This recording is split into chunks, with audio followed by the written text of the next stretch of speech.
segundo Marcos. Glória a vós, Senhor.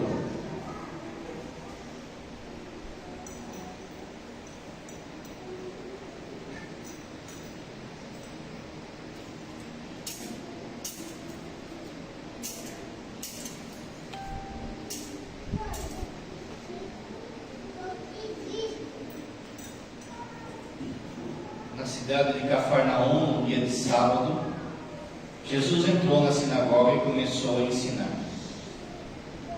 Todos ficavam admirados com o seu ensinamento, pois ensinava como quem tem autoridade, não como os mestres da lei.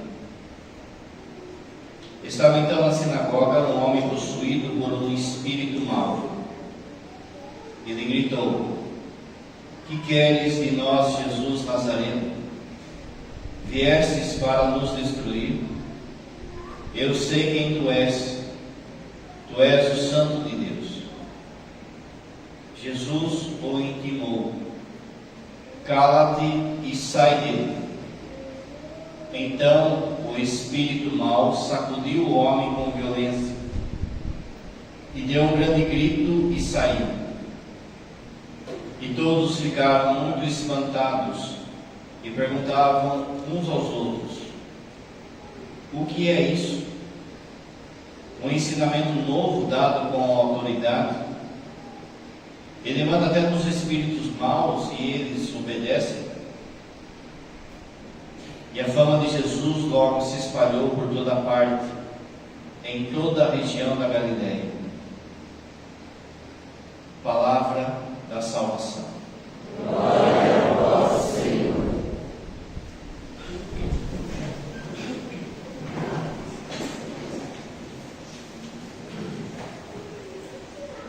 Caríssimos irmãos e irmãs, se acomodem que vai demorar. E hoje vai ser pesado. Quando a gente pega esse texto de hoje, pesado por causa que vai ter muita coisa de teologia, né? Quando a gente pega esse texto de hoje, do Evangelho, a primeira ideia, a primeira coisa que a gente pega é a questão de Jesus expulsando o demônio. Jesus está tendo um exorcismo. Porém, não é esse o tema da liturgia hoje. Como o padre explicou semana passada, a gente deve sempre olhar o que a liturgia está querendo dizer na junção, na união entre a primeira leitura e o Evangelho. No primeiro domingo da Quaresma, aí sim o padre vai tratar da ação do inimigo.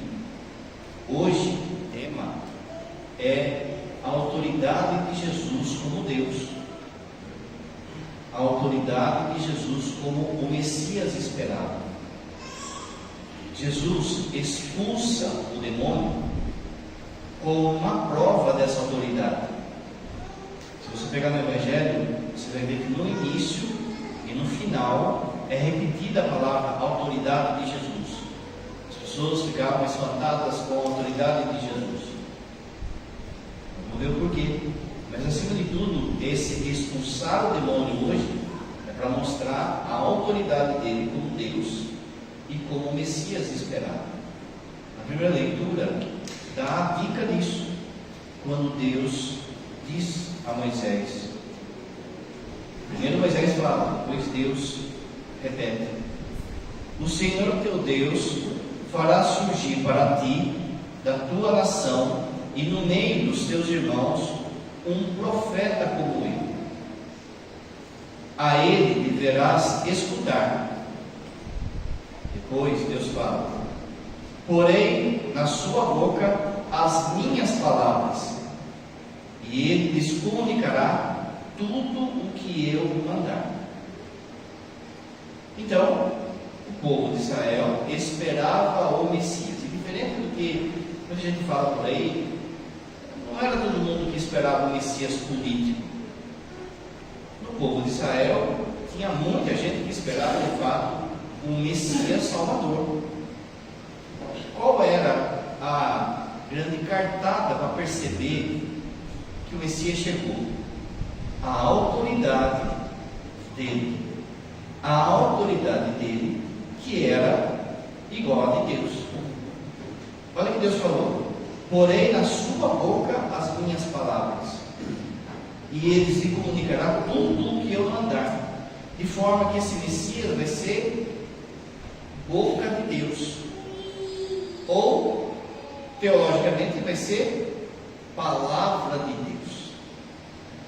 Você se lembra lá no prólogo de São João, capítulo 1 de São João, tem o hino à palavra. No princípio era a palavra estava junto de Deus, a palavra era Deus. Depois, no versículo 14, a palavra se fez carne. A palavra dele é o Messias. O seu Filho, a segunda pessoa da Trindade, é a palavra dele, a palavra do Pai. No Evangelho, o que foi dito? Todos ficavam admirados com o seu ensinamento, pois ensinava como quem tem autoridade. Alguns diziam: o que é isso? Um ensinamento novo dado com autoridade? Então, essa autoridade, ela manifesta que o Messias chegou. O milagre de ter exorcizado essa pessoa é a prova que ele tem autoridade. É isso que a gente vai ver hoje. A gente vai ver então, você já entendeu que Jesus é o Messias, que Jesus é o Filho de Deus, que Jesus é a palavra. Mas para de fato você entender isso, você precisa perceber que em Jesus essa autoridade de Deus se repete a partir do que já estava no Antigo Testamento. Então o que a gente vai fazer hoje? A gente vai olhar para a autoridade de Deus no Antigo Testamento e vai olhar para ver se Jesus é o Messias de fato, se ele tem a mesma autoridade no Novo Testamento. A autoridade de Deus no Antigo Testamento e Jesus como Messias, que deve ter então a mesma autoridade de Deus no Novo Testamento. Não é só isso. Será que essa autoridade de Jesus, ela continua em nós? Esse é o terceiro ponto. Antigo Testamento, Novo Testamento. E hoje, como é que a autoridade de Jesus, ela continua? A primeira olhada que a gente tem que dar sobre a autoridade de Deus no Antigo Testamento é quando?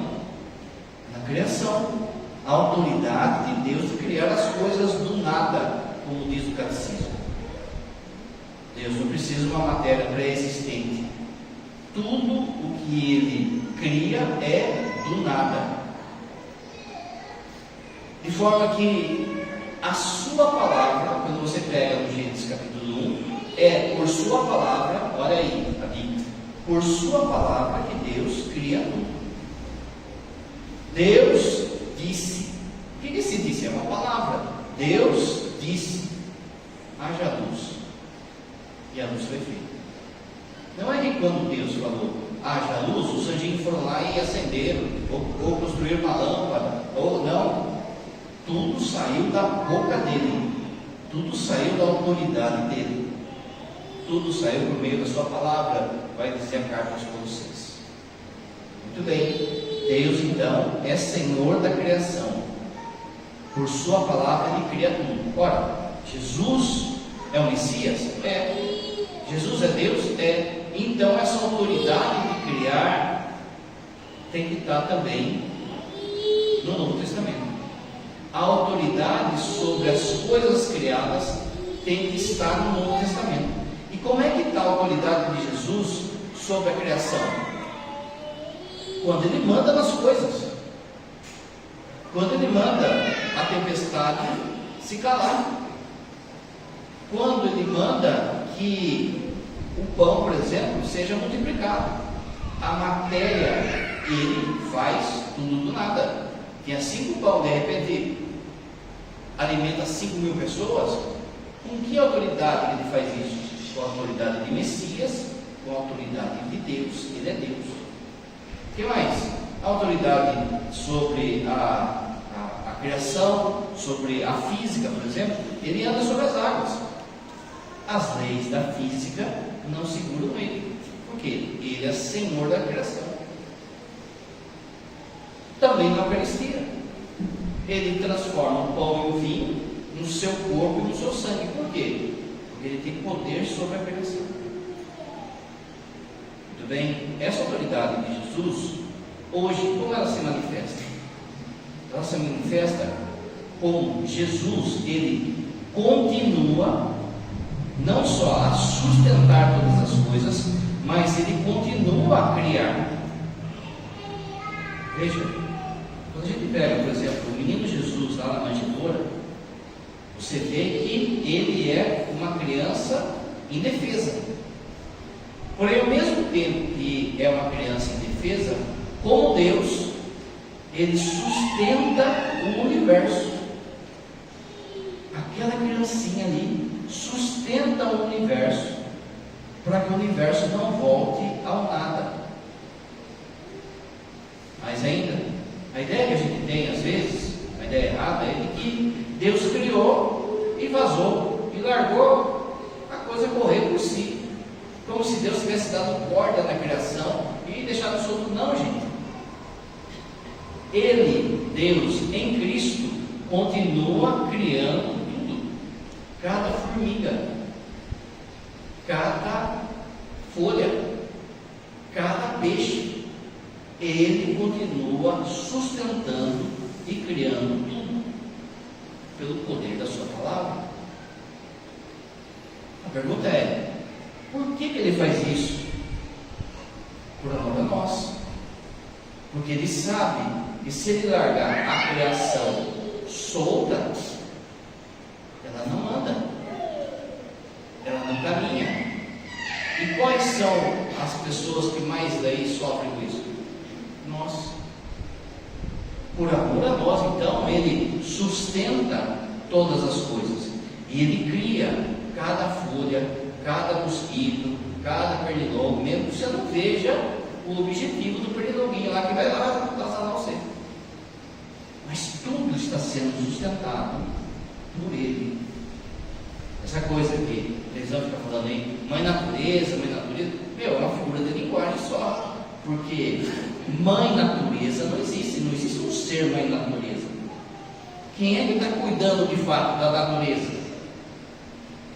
Deus, o Verbo, a palavra, Jesus. Segunda autoridade, lá do Antigo Testamento, em Deus. Vamos ver se Jesus tem isso também. A autoridade da bondade. Você lembra no texto? Deus criou tudo bom. O catecismo vai dizer que o mal não vem de Deus, nem direta, nem indiretamente. O mal é uma invenção angélica, uma invenção de Lúcifer. Tudo que Deus criou era bom.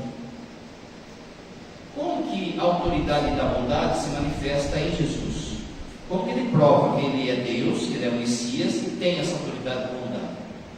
A criação foi criada boa, porém, pelo pecado de Adão e Eva, houve uma queda, uma quebra na criação. A criação perdeu seu rumo, a criação se revoltou contra o Criador.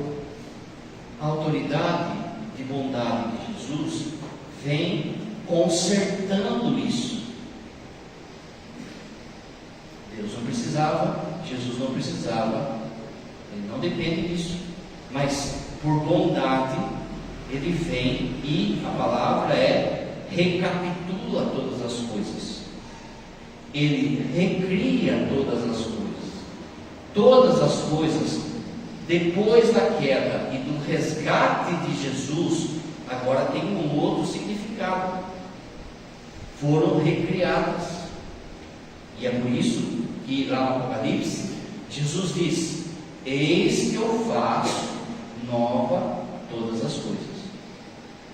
De modo especial, esse fazer nova todas as coisas é no mistério do seu sacrifício, da sua paixão. Mas veja, por exemplo, a água. Vamos pegar a água. A água foi criada por Deus, boa.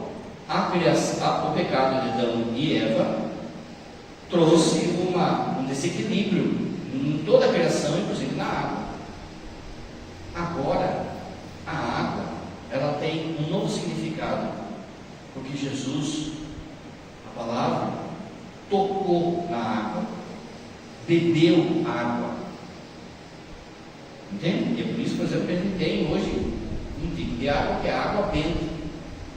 A coisa foi elevada a outro status. O sofrimento era uma causa do pecado de Adão. Agora, porque Cristo sofreu por nós, o sofrimento tem um outro significado.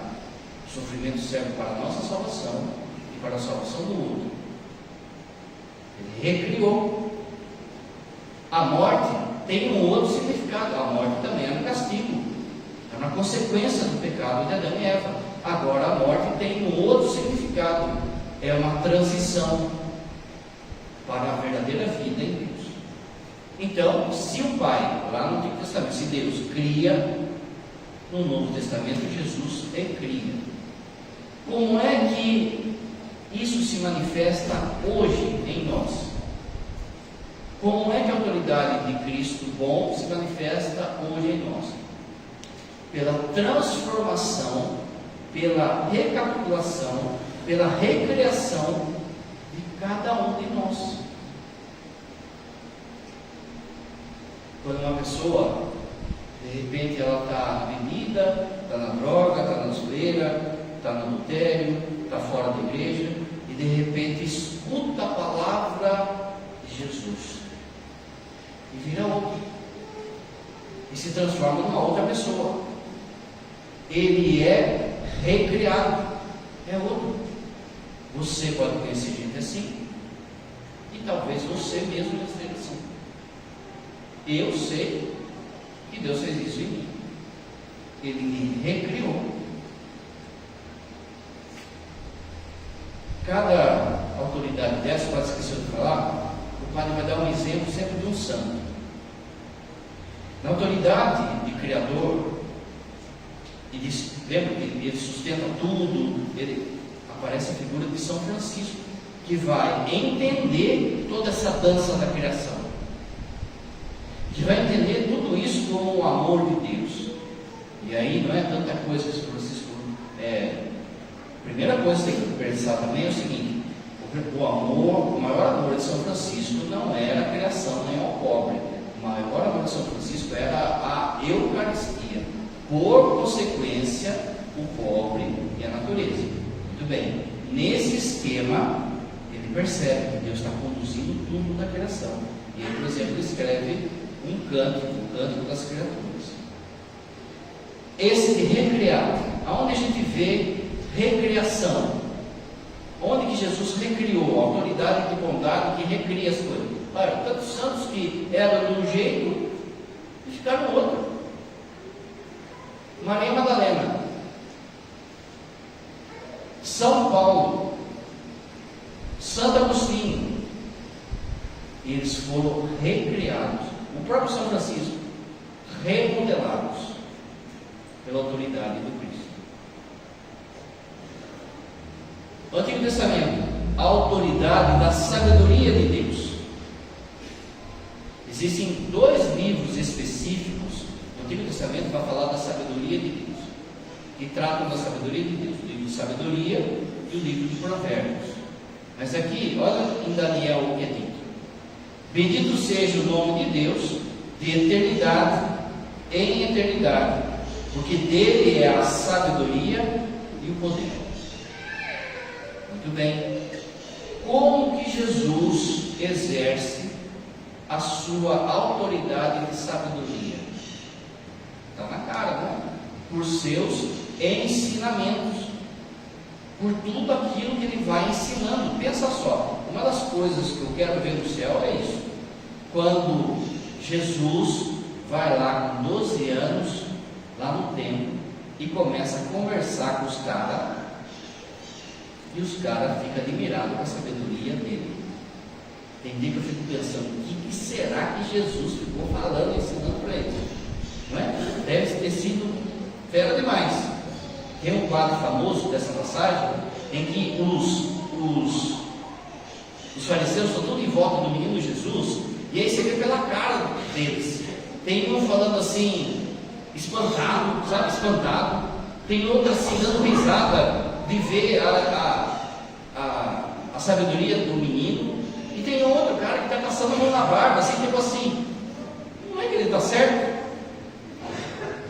A autoridade de Jesus, os seus ensinamentos nas parábolas, a autoridade de Jesus, de sabedoria, quando, por exemplo, colocavam Jesus em cada cruzeta, em cada armadilha que colocavam Jesus. Lembra a questão da moeda de César?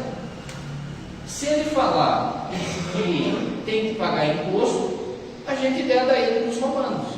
Se ele falar que não tem que pagar imposto, o povo aqui acaba com ele. Se ele falar que tem que pagar. Então, a resposta: dá a César o que é de César. Cada treta que eles vão armando para Jesus. Veja, Jesus tem hora que desmascara ele. Eles ficam cochichando assim no canto, ó, mas Jesus já está ligado, que é a armadilha. Sabedoria. Como se manifesta a sabedoria de Deus, de Jesus hoje? A sua palavra é a verdade. Em tempos em que a gente vive em profundo relativismo satânico, a gente precisa cada vez mais perceber o valor da verdade, e a verdade que sai da boca de Deus.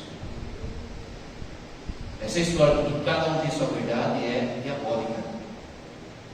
A verdade, gente, ela é maior do que você, seja qualquer verdade. 2 mais 2 são 4. Você vai morrer, vai passar 1000 anos e vai continuar sendo isso. A verdade é maior do que nós. Se uma verdade simples como 1 mais 1 é igual a 2, já é uma verdade que a gente deve se dobrar. Porque quem que vai comprar uma casa de um engenheiro que faz a conta errada de 1 mais 1?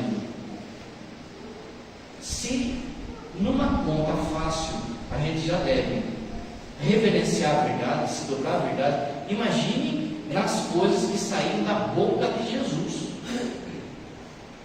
Santo Agostinho vai dizer que Deus não engana e nem se engana. Tudo aquilo que sai da boca de Jesus é a verdade. De forma que eu não posso ficar querendo achar que eu sou maior do que a verdade quando eu quero mudar a verdade. Daqui a pouco o padre vai falar um pouco mais disso, mas você tem que perceber que nos dias de hoje as pessoas debocham da verdade. Então debocham da autoridade de Cristo que saiu da sua boca. Você vai lembrar que Jesus fala: nem um pingo de i pode ser mudado daquilo que eu falei. Nem um pingo de i vai passar daquilo que eu falei. Mas hoje em dia as pessoas querem mudar a verdade. A autoridade dessa verdade, ela vem ao nosso encontro. E quando você de fato encontra essa verdade, presta atenção nisso. Quando você encontra uma verdade, vamos pegar uma verdade pequena, uma conta. Você não sabia fazer a conta lá na escola. A professora foi lá e ensinou você a contar as laranjinhas, de repente você entendeu. Quando você entendeu aquela conta, você ficou feliz. Ah, entendi, olha da hora. Porque a verdade alimenta a nossa alma. Quando você encontra verdades maiores, as alegrias suas são maiores. Você se lembra, por exemplo, dos discípulos de Emaús. Nosso coração não ardia enquanto ele falava. Percebe então que a partir do momento que você encontra essa verdade que sai da boca de Jesus, que dá alegria, que dá sede. Quanto mais você bebe da verdade de Deus, mais sede você tem. Mas ao mesmo tempo, abra seu ouvido, mais você sofre. Por que você sofre? Porque você olha do lado pessoas que você ama e que não estão nem aí com a verdade. Mas se o preço é esse, beba da verdade. vai ao encontro da verdade. Quem é o grande santo disso? O santo de hoje, São Tomás de Aquino, que se debruçou na busca da verdade, chegando no ponto, no final da sua vida, em que ele estava celebrando a missa, e aí Jesus aparece para ele e fala assim: Tomás, você escreveu bem de mim, pede o que você quiser que eu te dou. Ele respondeu: eu quero o Senhor. Só aí ele já mostra a inteligência dele, porque talvez se fosse a gente ia pedir: eu quero um carro novo, eu quero os boletos, o senhor pode pagar os meus boletos? E ele sai carregado ali da missa. Quando ele volta assim, ele diz assim: ele queria queimar tudo aquilo que ele escreveu. Ele diz assim que tudo aquilo que ele escreveu é palha por aquilo que ele viu. Percebe? Quando você encontra a verdade, há um êxtase. São Tomás então vai dizer assim, que o gozo último nosso, a alegria última nossa, última significando assim maior, é o encontro da verdade, que é Deus. Quando você chegar lá no céu, você vai olhar para Deus e vai entender tudo, um piscar de olhos. A autoridade da verdade que vem de Jesus. A autoridade do profetismo, lá no Antigo Testamento, vamos ver. No Antigo Testamento era assim: a palavra, o anúncio era dado aos profetas. Então, se você pega lá nos profetas da Bíblia, aparece sempre assim: a palavra do Senhor foi enviada ao profeta fulano. Não é assim? A palavra do Senhor foi enviada ao profeta fulano. E o profeta disse. Aí o profeta vai falar. Ele fala como? Assim diz o Senhor. E aí falava o que Deus mandou falar. Ele não falava assim diz Oséias, assim diz Jeremias, assim diz... Não, assim diz o Senhor. Por que então? Porque essa palavra de profetismo de Deus, ela vinha do alto. E era entregue àquele profeta. E aí o profeta anunciava. E a autoridade de profeta de Jesus, como que era? Não vinha do alto, vinha dele, saía da boca dele. Jesus não falava assim, assim diz o Senhor. Como que ele falava? Em verdade, eu vos digo. Olha só, tem que ter moral para falar isso, não tem? Eu vos digo. Por que ele pode falar isso? Porque ele é Deus. Se você pega no original, na língua original de Jesus, esse em verdade é amém, amém. Ou seja, eu vou falar algo aqui que é eterno. E qual é a autoridade de eu falar algo que é eterno? Porque eu vou falar, não recebi de fora, eu vou falar. Percebe? Ele é a boca de Deus. Como que essa autoridade do profetismo, ela continua hoje? A autoridade de Jesus hoje, por sua igreja.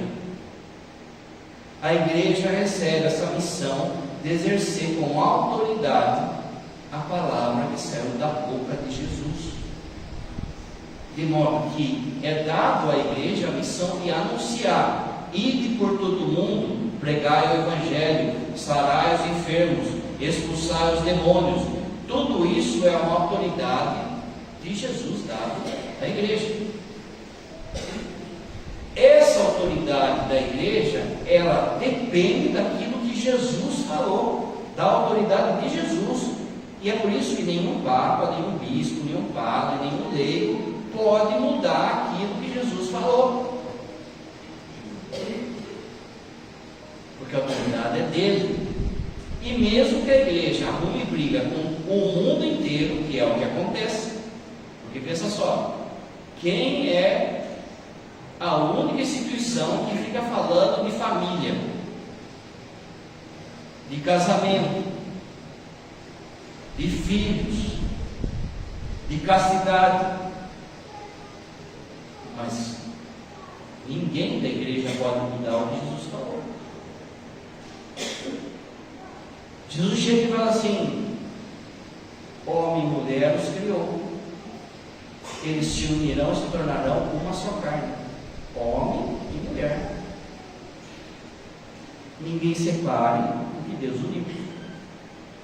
Não foi o Papa que falou isso, não foi um santo que falou isso, não foi um padre que falou isso. Já saiu da boca de Jesus. Quando a igreja, então, ela replica aquilo que saiu da boca de Jesus, ela está tendo a autoridade dele diante de um mundo todo bagunçado. É por isso que a gente não pode se preocupar com que, olha só, a igreja precisava mudar para ver se chamava mais gente para vir para a igreja. Não, gente. A palavra é essa. Somos nós que temos que se adaptar à palavra de Jesus. E a igreja não pode rifar a palavra dele para ter mais gente.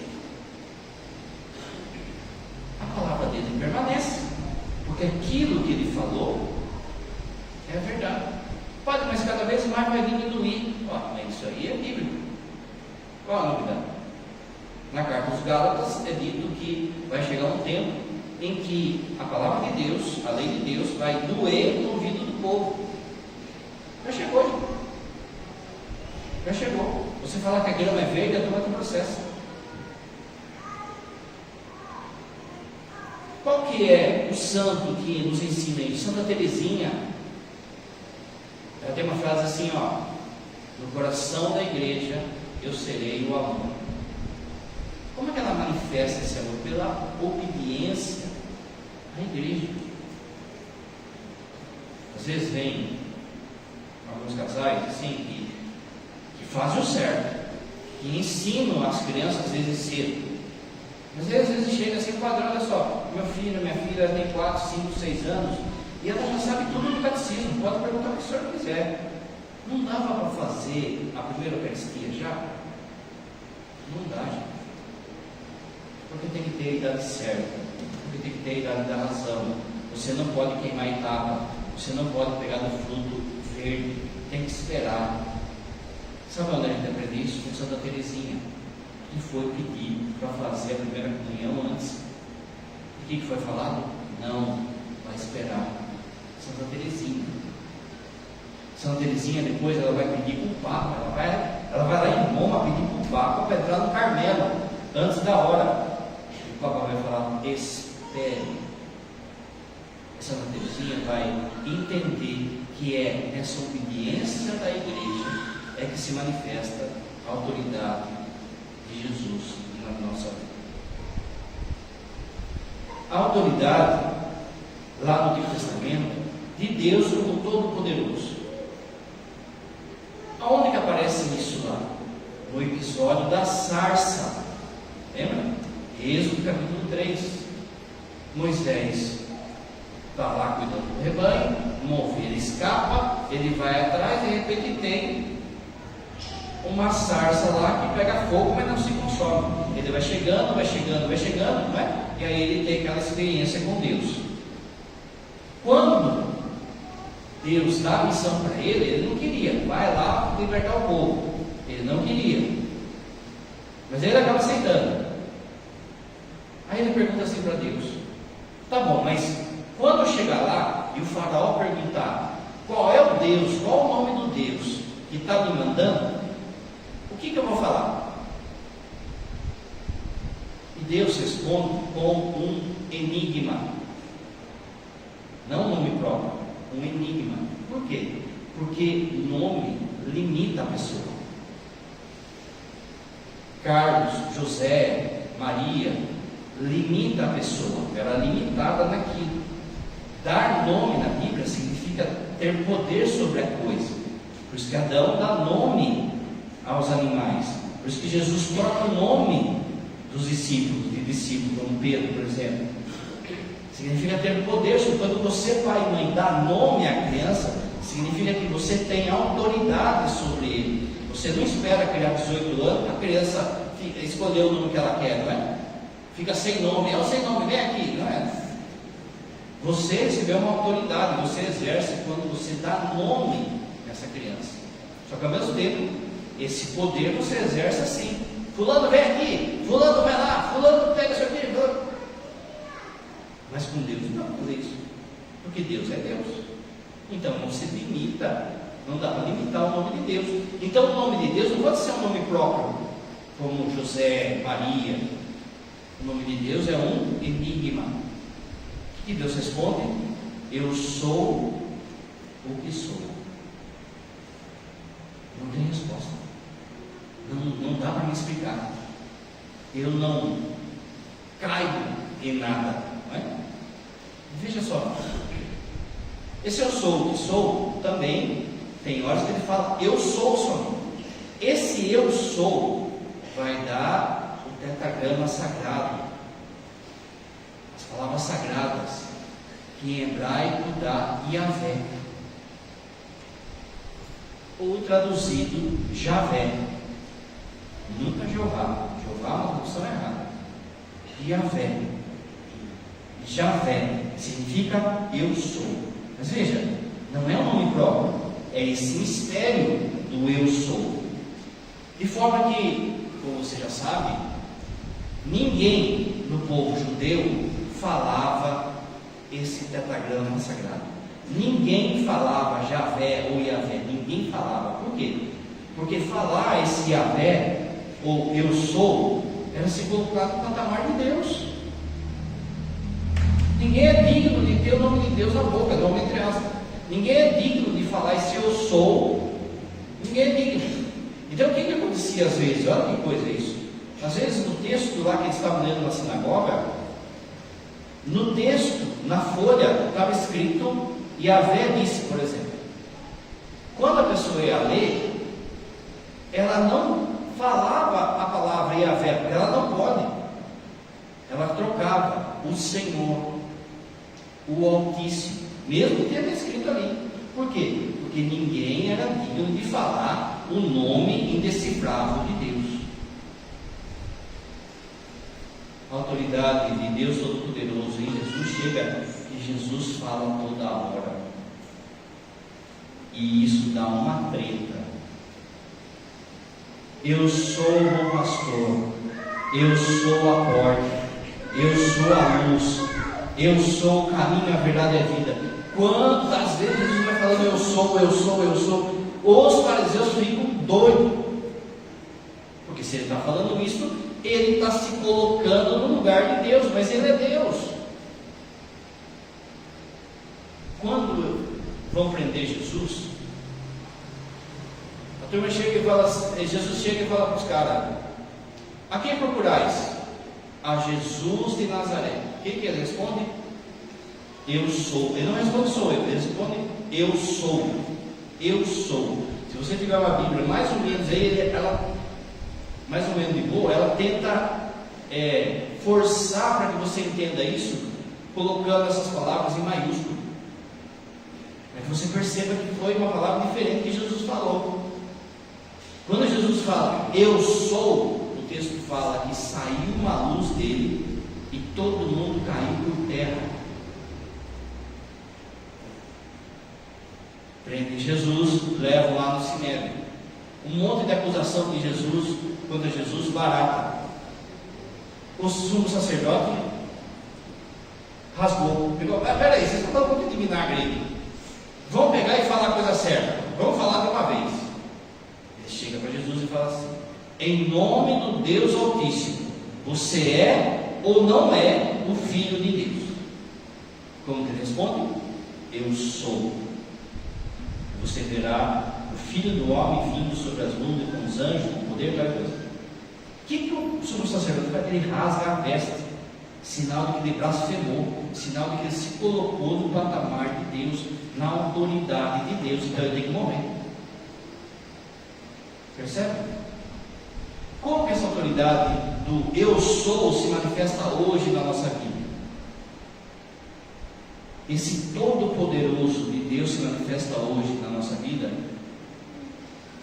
pelas formas com que Ele constantemente, a todo instante, quer nos atrair. Ele usa do seu todo-poderoso para atrair você para Ele. Veja lá com Moisés, viu um fogo de longe, de repente viu que era uma sarça que não se queimava, de repente percebeu que aquele negócio era diferente, de repente tem uma palavra, tira a sandália que esse lugar é santo, de repente ele é envolvido por essa glória de Deus, por esse poder de Deus. Constantemente Jesus Todo-Poderoso bate na sua porta e usa de todos os meios da sua saúde, do seu emprego, do seu desemprego, do seu casamento, da sua vocação, para você ir para Ele. Qual é o santo que dá exemplo disso? O santo que o padre vai falar nessa semana de formação, a santa, que é a Edith Stein, Santa Teresa Benedita da Cruz. Judia, não era católica, ela era judia, filósofa, uma mulher que, assim, abriu o campo para as mulheres na faculdade. Ela vai falar nas faculdades na Alemanha no tempo de Hitler, e um monte de gente vai ficando babando pela inteligência dela, pela capacidade dela. De repente Deus foi cercando um amigo que fala de Jesus, uma viúva que dá testemunho de esperança, um livro que cai na mão dela, o livro de Santa Teresa. Pronto, o que ela faz? Largou tudo, largou a fama que ela tinha, largou tudo, pediu batismo, entrou no Carmelo e depois vai morrendo pela concentração. Ele nos atrai. A única coisa que Deus Todo-Poderoso não toca, não quer dobrar, é um coração duro. A autoridade soberana e providencial de Deus, lá no Antigo Testamento, livro de Jó: sei que podes fazer tudo, nenhum dos teus planos pode ser frustrado. Como que essa autoridade se manifesta em Jesus? Jesus, aproximando-se, falou-lhes dizendo: toda a autoridade me foi dada no céu e na terra. Gente, se você prestar atenção no relato da paixão, você vai ver que quem no fundo está conduzindo tudo para a salvação nossa é Jesus. Não é Pilatos, não é Caifás. Jesus, ele se deixa crucificar. Ele precisa chegar lá na cruz para nos salvar e para ressuscitar, para dar vida eterna para nós. Ele precisa chegar lá. Então ele se deixa conduzir. É ele que está providencialmente conduzindo tudo. Porque pensa só, na hora do julgamento de Jesus, o pessoal começa a bater boca, começa a falar isso, falar aquilo outro de Jesus lá dentro de Pilatos. E Jesus fala o quê? Não fala nada. Por que Jesus não se defende? Porque ele precisa chegar na cruz. Veja só, se um advogado hoje, ele pode pegar alguém que é culpado e distorcer de tal forma com a sua palavra, com mentira, com enganação, pode distorcer de tal forma alguém que é culpado, e essa pessoa pode ser liberada, não é? Imagine Jesus sendo sabedoria, sendo a verdade, se ele abre a boca para se defender. Ele não era crucificado, não ia ser crucificado. Então o que ele faz? Ele silencia. O fato dele silenciar mostra que no fundo ele é providente, ele que está cuidando, ele que está conduzindo tudo. No Evangelho de João tem um detalhe: enquanto eles estão batendo boca, Pilatos, os fariseus, tal, o povo, Jesus vai e senta. Por quê? Porque ali, no fundo, ele é o juiz. Olha que coisa. Ele conduz tudo. A sua providência conduz tudo. A sua providência quer que a gente nos salve. Aliás, que a gente seja salvo. Muito bem. Como é que a providência de Jesus, a autoridade de providência de Jesus, se manifesta hoje para que você se salve? O Pentecostes. tanto a sua salvação, Jesus quer tanto a sua salvação, que enviou o Espírito Santo no Pentecostes. E esse Pentecostes é contínuo. Primeira coisa, na teologia da Trindade, existe algo que a gente estuda que se chama missão. Missão significa que uma pessoa da Trindade foi enviada. Quantas missões tem na Trindade? 2 missões. Por quê? Porque o Pai nunca é enviado. O Pai nunca é enviado. O Pai só envia. Primeira missão, qual é? Qual é o primeiro envio da Trindade? O Pai envia o Filho. Segunda missão da Trindade, segundo envio da Trindade, o Pai e o Filho enviam o Espírito Santo.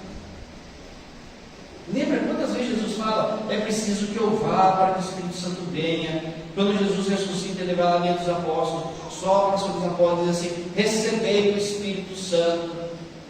Quantas e quantas vezes que ele entrega o Espírito Santo para que a igreja seja salva? Até hoje. Daqui a pouco, por exemplo, o padre vai pedir para que o Espírito Santo venha. Quem é que transforma o pão e o vinho no corpo e sangue de Cristo? O Espírito Santo. Se o Espírito Santo não vinha, mas ele só veio porque Jesus entregou o Espírito Santo. Jesus tem a autoridade de mandar a terceira pessoa da Trindade aqui. Isso vai que Jesus seja mais do que um, do que outro? Não. Mas veja a autoridade de Jesus. Como que é? Aonde a gente vê os santos que viveram isso? Lógico, lá nos primeiros cristãos. O tanto que eles estavam cheios do Espírito Santo. A autoridade lá no Antigo Testamento sobre os demônios. Como era a autoridade de Deus no Antigo Testamento sobre os demônios? Lembra do livro de Jó? Jó chega para Deus e fala assim: viu? Aliás, o demônio chega para Deus e fala assim: viu? Esse tal de Jó aí, ele é bom porque o Senhor dá tudo para ele. Se eu tirar tudo dele, eu quero ver se ele vai continuar aí louvando o Senhor. Foi isso? Olha a autoridade de Deus lá no Antigo Testamento. Deus fala assim: então você pode mexer na vida dele, você pode bagunçar a vida dele, mas você não pode tirar a vida dele. Ou seja, Deus tem o poder de limitar a ação do demônio na vida de Jó. Meus irmãos, se Deus falasse assim, ó, tá vendo esse Enéas aí? Tá vendo esse fulano aí? Chegasse assim e falasse para o diabo: você tem carta branca para tentar ele. Ninguém se salvava. Deus exerce o seu poder limitando a ação do demônio na nossa vida. Para que ele faz isso? O padre vai explicar no primeiro domingo da quaresma. Mas assim, é como se fosse para afiar o lápis. O demônio é um apontador. Ele serve para te afiar. Quando você vence o demônio, você vai estar sendo afiado. Depois outro dia para explicar. Veja que então o poder dele sobre nós é limitado por Deus. Deus limita, não? Limita a partir da capacidade de cada um. Por isso ninguém pode falar assim: ah, não tinha como eu sair fora do pecado, porque o demônio veio e... Não, gente. Toda tentação você pode vencer, porque está no seu limite, aquilo que você pode, com a graça de Deus. Como que Jesus mostra a sua autoridade sobre o demônio? Toda vez que ele exorciza o demônio, toda vez que ele, aquela vez que ele vai lá e enfrenta o demônio no deserto. Hoje, Jesus o intimou: cala-te e sai dele. Então o espírito mau sacudiu o homem com violência, deu um grande grito e saiu. É interessante aqui uma coisa, olha o parênteses.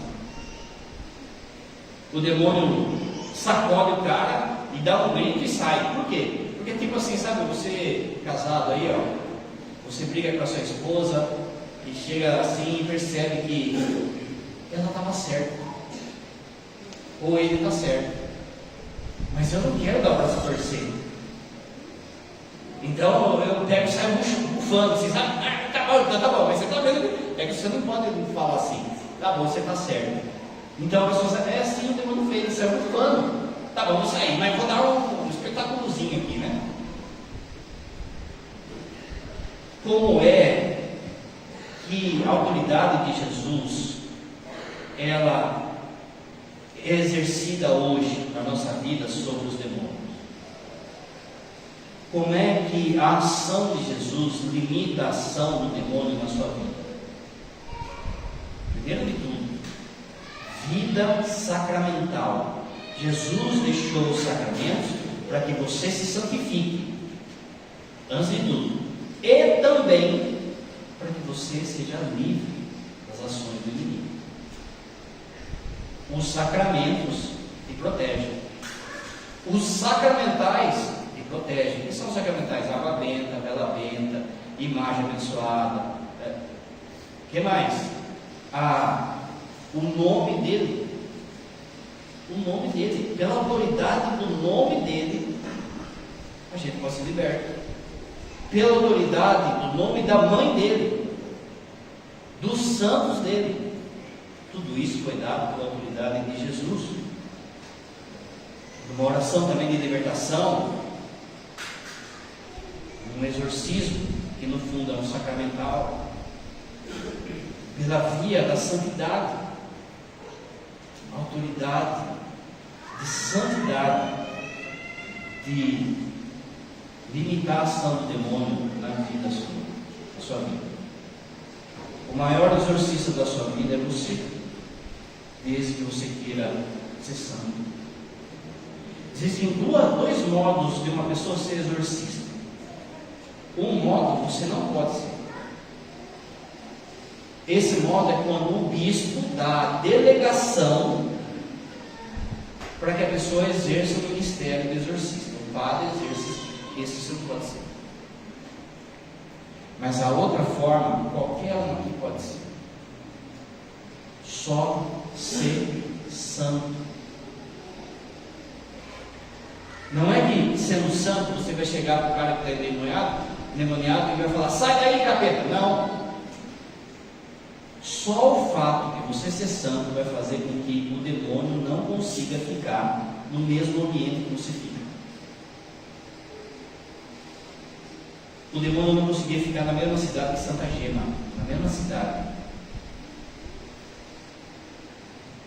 Tem um santo chamado Santo Antão. Santo Antão é pai dos monges, pai na fé, por exemplo, de tantos monges, de nós pessoas de São Pedro. Vai morar lá no deserto. E o diabo faz a mesma coisa que fez com o Jó. Esse Antão aí é bom, vamos ver, deixa dar a carta para ele. E Deus conhece Antão. E Deus conhecia o coração de Antão. E Deus chega para o demônio e fala assim: você pode jogar um inferno em cima dele. Pensa o que o demônio fez com Antão. Batia, jogava da montanha. Um monte de coisa, fazia aparecer imagens de mulher na rua, de bebida, de comida, pensa o que ele fez. Levava ele assim para o alto, assim, depois jogava. Chegou um dia que o anjo da guarda de Antão aparece com um diabo acorrentado. E o anjo da guarda diz assim no diabo: fala agora para Antão o que você tem para falar. E o demônio fala assim: eu desisto de tentar você. Pensa no naipe do cara. Isso aconteceu também com São Francisco, com Santo Antônio.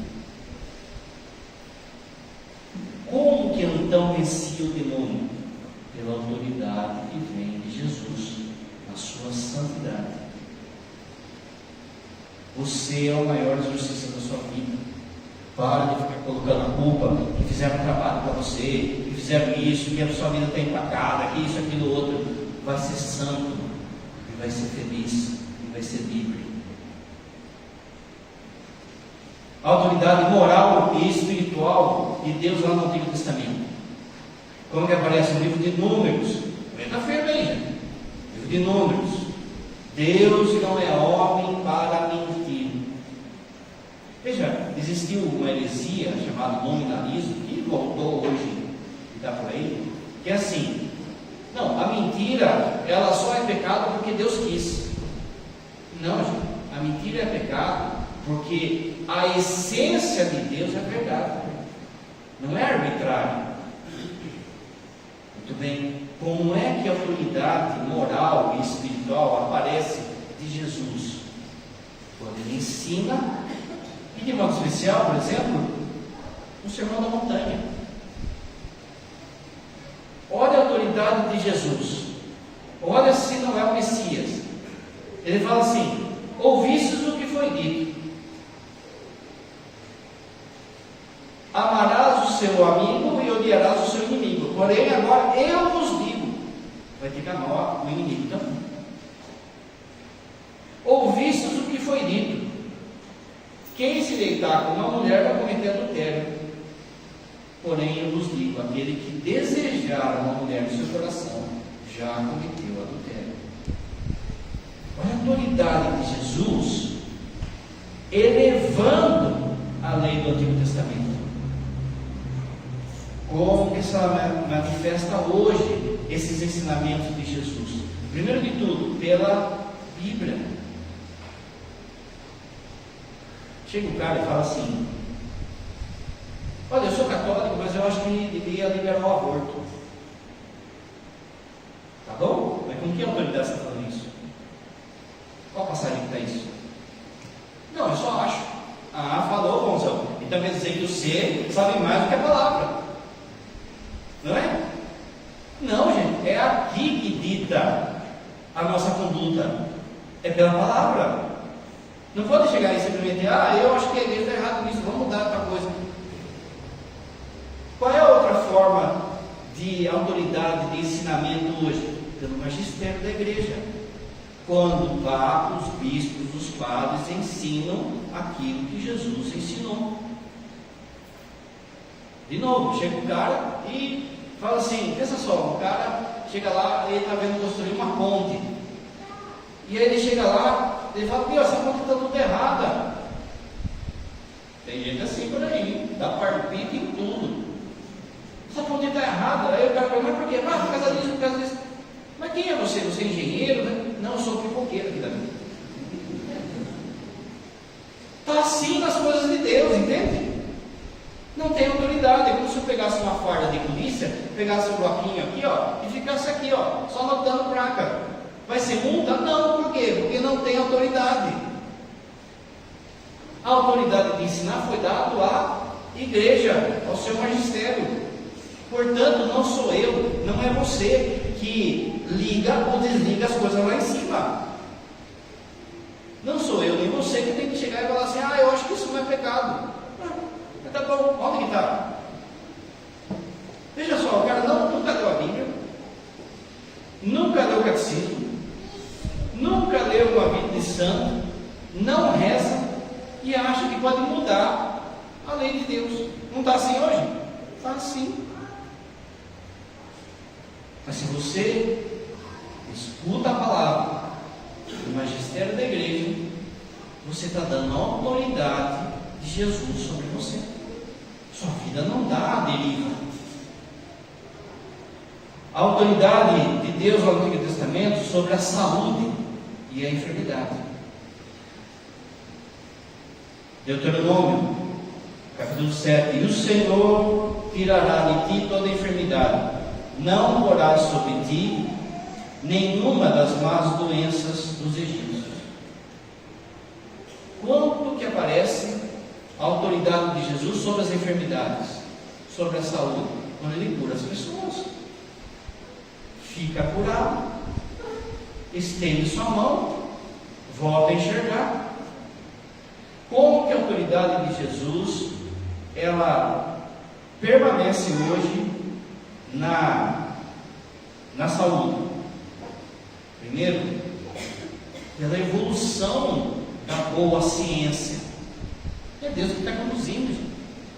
É Deus que está te curando quando alguém inventa lá um remédio para te curar.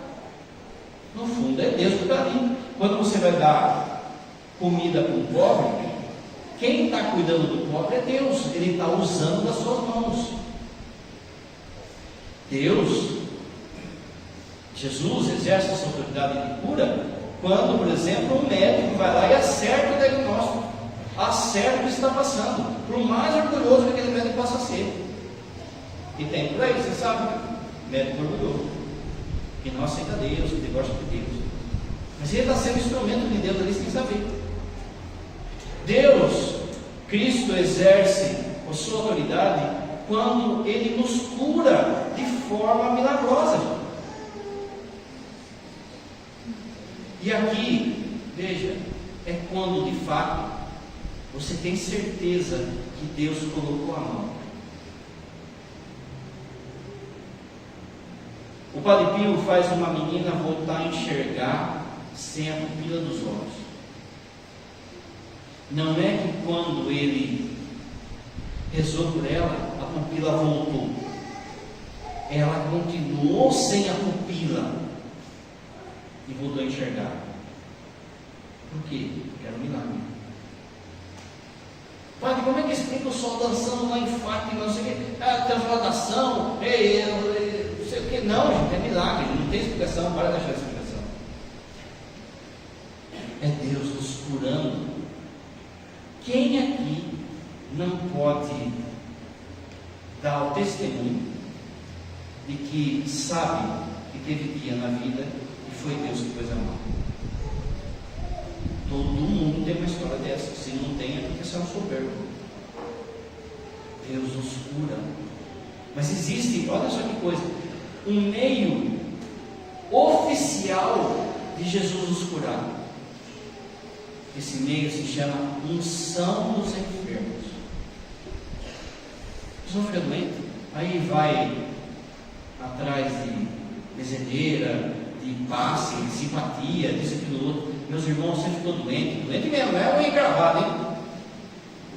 Você ficou doente, você vem para a igreja para receber unção dos enfermos.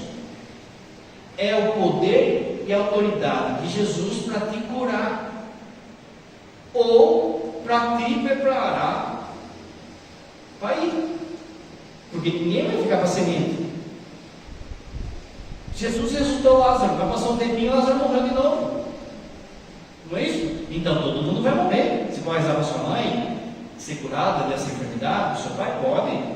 Você traz aqui para receber a unção dos enfermos, se isso, a gente vai rezar pedindo isso. Mas se não curar, é Deus deixando ele preparado para ir para o céu, para receber a grande cura. Veja só, Padre, eu rezei tanto para o meu pai ser curado e ele morreu de câncer.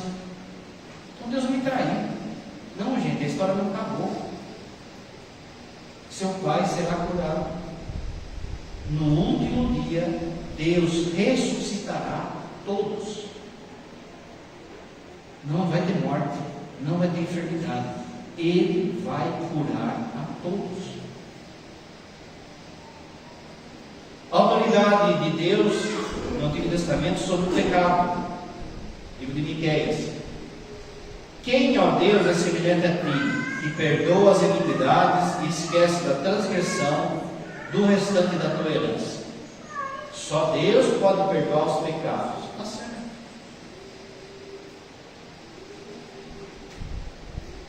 Jesus é Deus, então perdoa o pecado. Eis o Cordeiro de Deus que tira o pecado. Lembra quando Jesus fala: os teus pecados estão perdoados?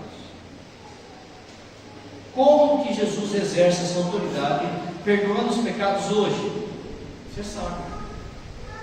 Pela confissão.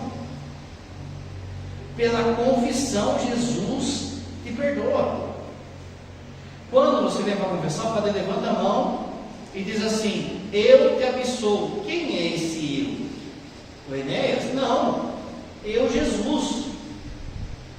padre está sendo usado, a boca do padre, a mão do padre está sendo usada por Jesus para que você seja perdoado. É a autoridade dele.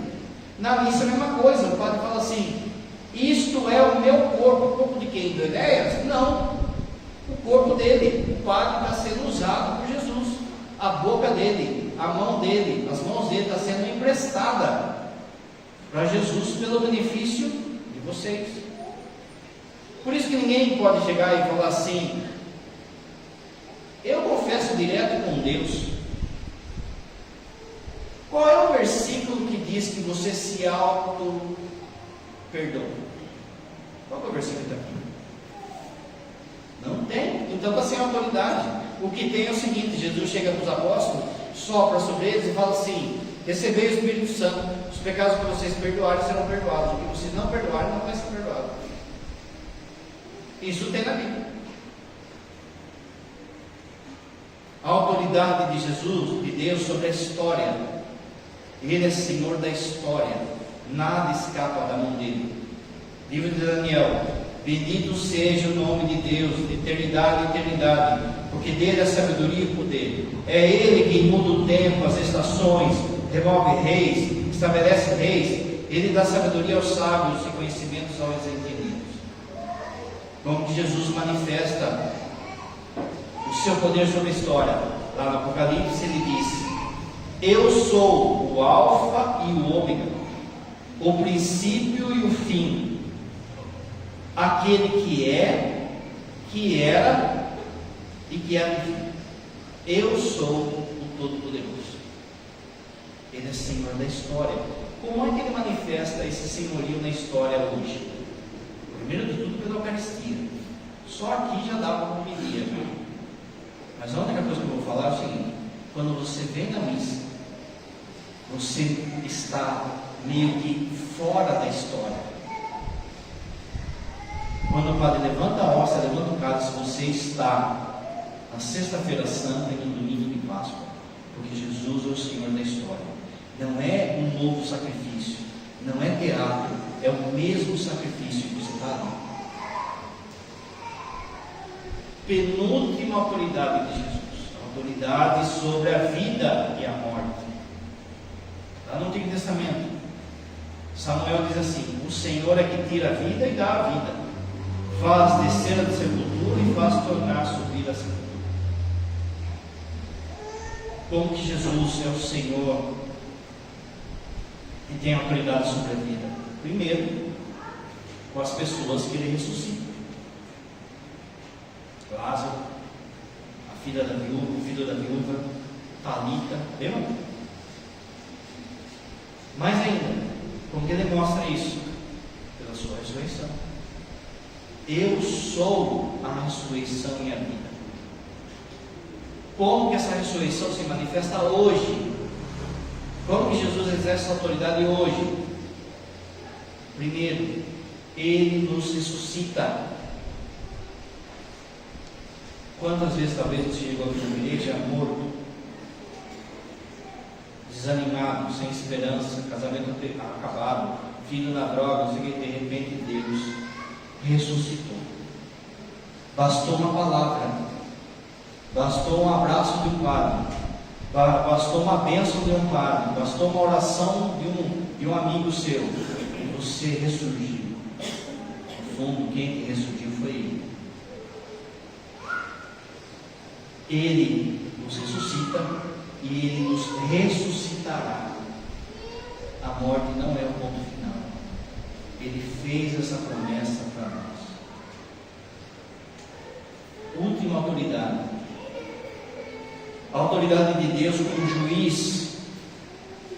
Antigo Testamento, livro de Joel: prepare-se, povos de todas as nações, e venham para o vale de Josafá, pois eu, o Senhor, vou julgar todas as nações. Se Jesus é Deus, se Jesus é o Messias, ele tem que ter a mesma autoridade de julgar as nações. Você sabe quantas vezes Jesus fala nisso, não? Tem, por exemplo, a passagem que Jesus diz que ele vai se sentar e vai separar cabrito de ovelha. Como é que essa autoridade de juízo de Jesus se manifesta hoje? na nossa vida. Olha que coisa é isso. Pela virtude da esperança. Quer ver? Se não tem juízo, significa então que tudo vai ficar por isso mesmo. Se não tem juízo, pensa que não vai dar nada para uma pessoa que violenta uma criança. Você já pensou? Se você que é pecador já fica incomodado com isso, imagine Deus que é santo. Ele fará justiça. Diante, por exemplo, do mundo, pensa só na sua vida. Passa o bem em você, trai você, mente para você, e vai ficar tudo por isso mesmo. Então você está sendo feito de bobo. Por que você aguenta, apesar de tanta coisa que acaba fazendo mal para você e para sua família? Porque se recorda que Deus é o juiz de tudo. Ele nos fará justiça no devido tempo. Ele é o juiz da história. E isso então causa esperança em nós. Senão vai dar desespero. Aqui que São Paulo fala: se Jesus não ressuscitou, nós somos mais trouxas do mundo. Que a gente aguenta, a gente perdoa, a gente dá dinheiro nosso para o pobre, a gente ajuda quem não merece. Por que você faz isso? Por causa da esperança de Deus no seu coração. Os irmãos, dentro de tudo isso que o Padre falou, quanta autoridade o Padre fala de Jesus? Você entendeu que Ele é o Senhor de tudo. Então presta atenção. Para de querer ter autoridade sobre a própria vida. Você não tem. Para de passar a autoridade para a sua vida, porque é pior, para outra pessoa, ou para as coisas. Quanta gente vive para a bebida, que vive para a droga, que vive para o dinheiro, que vive para o trabalho, que vive para o sexo, que vive para a curtição. Quantas pessoas que deram a autoridade da sua vida para alguém que não é Deus? Hoje você tem que fazer esse propósito. Senhor Jesus, o Senhor é o dono da minha vida. Está aqui a chave do meu carro, está aqui a chave da minha casa, está aqui a chave do meu coração. Eu quero o que o Senhor querer. Eu quero estar sob a sua autoridade. Vai por mim. Quer ser feliz? Quer ir para o céu? Entrega a autoridade da sua vida na mão de Jesus e vai dar certo. Ele é o Senhor da história. Creio, Pai.